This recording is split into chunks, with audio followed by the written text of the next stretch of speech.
This is Lenovo and this is their super lightweight notebook. That's their really portable laptop and this is their tablet.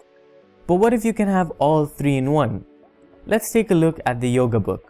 Good build aside, what strikes you most is the 10.1-inch 1920 by 1200 display.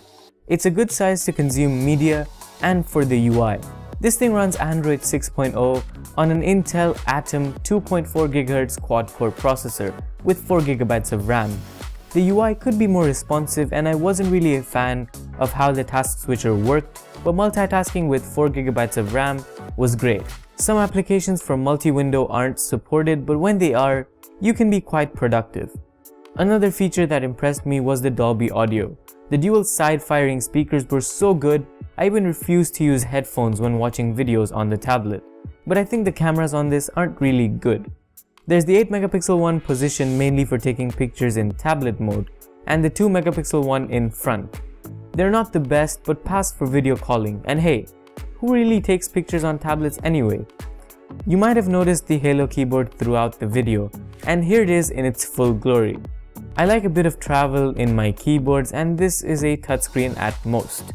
There is haptic feedback when you press the keys, but you almost have to hover your hands when typing, which can get tiresome. Typing on a flat surface is fine, but when it's on your lap, it gets very difficult. You also get a mini trackpad on the keyboard, but with the touchscreen, I didn't really use it that often. So is this just a tablet with a keyboard? Not quite. The Yogabook ships with its own pen accessory, which for me was the real unique selling point. Aside from it being a bit hard to open, it's a real treat. Once you hold down the pen icon, the Halo keyboard turns into a canvas. It can sense many pressures and you can play around with different writing strokes. Being left-handed, palm rejection was brilliant, and I wish you could interact with the screen using the pen to switch to say the eraser or a different color, for example. And even with Lenovo's Any Pen feature, it didn't really work. For a more traditional feel, you can actually write on the pad provided.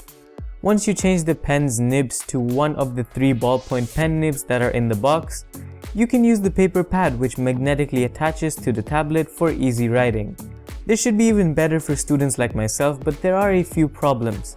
It doesn't recognize what's already written on a paper from previous sessions, so you can't really continue work over time. You also need to buy another paper booklet from Lenovo once the provided one is finished, and you can't use a regular household pen to make this feature work. But the technology has some great potential, and I'm really excited for what the future holds and how the company really brings this forward. With added connectivity options, microSD and 4G card slots, and a very good battery life under moderate use, though not quite the 15 hours the company states, this is a very versatile device.